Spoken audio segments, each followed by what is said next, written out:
tivemos uma grande marca, uma marca de muita reputação, que fechou há pouco tempo. Em Belo Horizonte fechou, não fechou completamente no Brasil, é uma marca global, que é franqueada no Brasil. E o franqueado brasileiro teve um seríssimo problema financeiro e praticamente quebrou. Não quebrou completamente, porque a marca é uma mundial, potência, né? mundial, é uma Starbucks. E nós sabemos que a Starbucks fechou. E eu fui ver, depois lendo por que a Starbucks fechou. Mas a Starbucks fechar, né? E li que a proprietária da marca, a marca cresceu muito rápido, é claro, porque é uma marca que já tem reputação global. E a proprietária da marca, então, começou a fazer uma série de gastos pessoais que ficaram, de repente, acima da capacidade de financiamento da margem da empresa. É muito comum isso, eu já vi Muito comum. E eu estou me lembrando de um grande consultor brasileiro, tributário, que falava o seguinte: o Brasil é o país de donos ricos de empresas pobres. É muito comum isso. Muito comum. E acaba quebrando a empresa, quebra o empresário. Ele não vai se recuperar, vai se recuperar com muita dificuldade. Eu já quebrei uma empresa. Mas nesse não era sentido, minha, não. Sônia, Quebrei uma empresa que não era minha. Mas Vou vender muito. Vou vender muito. Aí que entra o conselheiro. É que entra o conselheiro.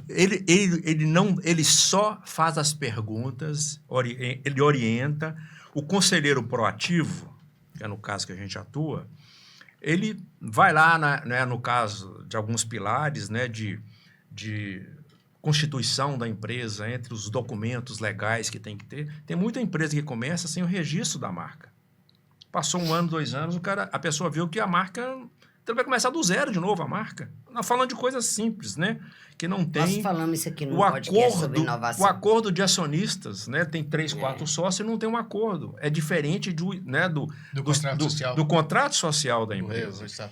Então, são coisas, né, que a pessoa precisa atento, e o que o conselho vai fazer é justamente isso: fazer um diagnóstico, ver em que situação que ele está. E muitas vezes ele fala que está numa determinada fase e não está, porque está devendo coisas, né, do básico, né? Vamos dizer assim. Mas o importante é o seguinte: existem soluções para isso, as soluções estão aí, então ele tem que ter a humildade de que ele não conhece. Volta para a humildade, de que ele tem que saber que ele não conhece aquilo e que ele precisa de ter alguém com experiência para viver junto com ele aquela situação. Pois é interessante o seguinte: muitas empresas teve um tempo que ela só queria os jovens, né? Por causa da energia física, sei lá. Teve uma época aí que agora... Mudou? Sim, as empresas estão conseguindo hoje entender que ter o pessoal da geração... Ter diversidade. Diversidade, né? Eu digo, mas ter na empresa pessoas com um pouco mais de idade, com um pouco mais de experiência, né? Essas pessoas, às vezes, passam essas experiências dentro da própria empresa. Eu vi uma vez uma entrevista, uma coisa que tem nada a ver, mas de futebol, o Rivelino. Teve Rivelino, Júnior, e numa época Toninho Cerezo e Reinaldo. Fizeram, eu sei que foi um jogo... Certos nomes a gente não pode falar, não. Não, pois é. Demais. Mas eles fizeram um jogo lá em Caeté, a seleção mineira de times, juntou o Cruzeiro, Atlético e América, as pessoas melhores do time atuante, contra a seleção de sêniors. E nessa seleção de sêniors estava esses que eu falei aí. E aí eu vi a entrevista, o Rivelino deu a entrevista, e eles perguntaram: mas como que esse pessoal corre muito mais, é muito mais jovem e tudo mais? Como é que vocês conseguiram ganhar deles, acho 4-2, 5-2, sei lá? Como é que vocês conseguiram? Aí ele falou uma coisa que ficou muito marcante para mim, porque eu acho que isso serve para as empresas também, para todo mundo. Ele falou o seguinte: o problema é o seguinte, para ir de um gol até o outro, os jovens às vezes precisam de 20 passes. E nós, com a nossa experiência, com 4, 5 passes, nós chegamos lá. Então, É isso que eu vejo nas empresas. As pessoas já passaram, já erraram naquilo, não vão errar de novo, às vezes, né? Então... Sônia, mas isso é relativo. Quando a gente fala do conflito intergeracional, né, os baby boomers, a geração Z, a geração X, né, eu sou da geração X. Eu sou do baby boomer, tá bom. O que acontece é que... hoje está na milênio, tem a geração... Quando tem o conflito, não é só de um lado, o conflito é de ambos os lados. Quando você fala que o jovem não quer entrar na empresa, ele não quer entrar na empresa tradicional, que fica no tradicional de trato das pessoas. Mas, ao mesmo tempo, é o inverso. A pessoa mais idosa também não quer trabalhar com o jovem porque tudo dele é informatizado, tudo dele é inteligência também artificial. Tem isso, é verdade. Então, quando você fala do conflito, são dos dois. O grande querer da empresa da diversidade é ter programas de trazer, né, de mentorias, né, mentorias, inclusive, chamada mentoria reversa. Qual empresário hoje de 40, de 50 anos que sabe sobre inteligência artificial? Nenhum. Né? Comparando com o universo, pouquíssimos.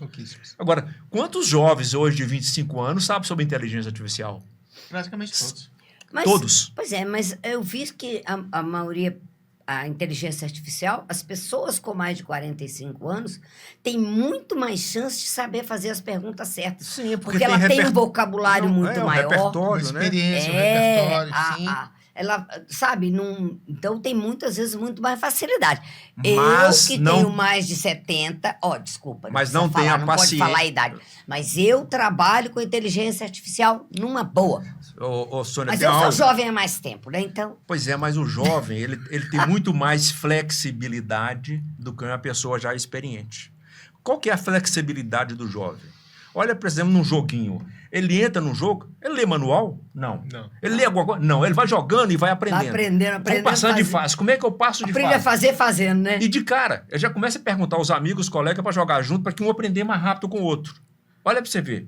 A diferença, ele é muito mais flexível do que aquele que está usando a planilha de Excel até hoje. Peraí, eu tenho uma inteligência artificial que substitui o Excel.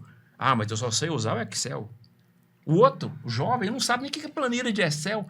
Não é porque não sabe, porque não precisou, não precisa, ele já usa outras ferramentas que vai dar um fluxo de caixa melhor para ele, que vai dar um acompanhamento melhor para ele, vai ter alertas para ele. Então, essa intergeracionalidade, né, a intergeração, ela tem que ter uma diversidade e de ambos. A mentoria passa de quem tem mais experiência para o jovem e o jovem mentorar e tem um trabalho fantástico numa universidade portuguesa que fez sobre isso, sobre como que o jovem, eles queriam trabalhar o pessoal jovem de um orfanato e levaram para uma casa de idosos. Era um negócio fantástico. O pessoal jovem ensinou os idosos na casa de idosos a usar Facebook, Instagram, e ficaram maravilhados. E o pessoal jovem... O pessoal mais velho? Ensinou o pessoal que está na casa de idosos a fazer isso. E o pessoal mais jovem é que foi mais impactado do que o mais velho. O pessoal impactado com respeito. Eles passaram a ter respeito pelo aquele pessoal que já tem mais experiência, que é uma coisa muito pouco comum no Brasil. A pessoa acha que porque você está no nível social, o nível social é que manda, ou o cargo é que manda o respeito. O que manda o respeito é o conhecimento, é a sabedoria. E sabedoria, cara, não é fácil de adquirir, né? Não é fácil, mas a gente tem que buscar, né? Buscar a sabedoria.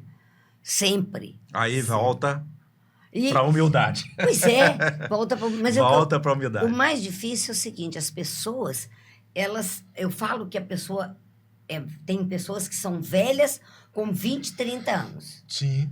E tem pessoas que não saem dos 19, como eu. Né? Eu também tô nessa. Nunca mudei, nunca saí.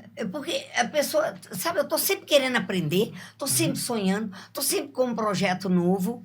E isso, o corpo às vezes mas a gente vai lá na academia, faz não sei o quê, tudo se preocupa, mas a gente tá querendo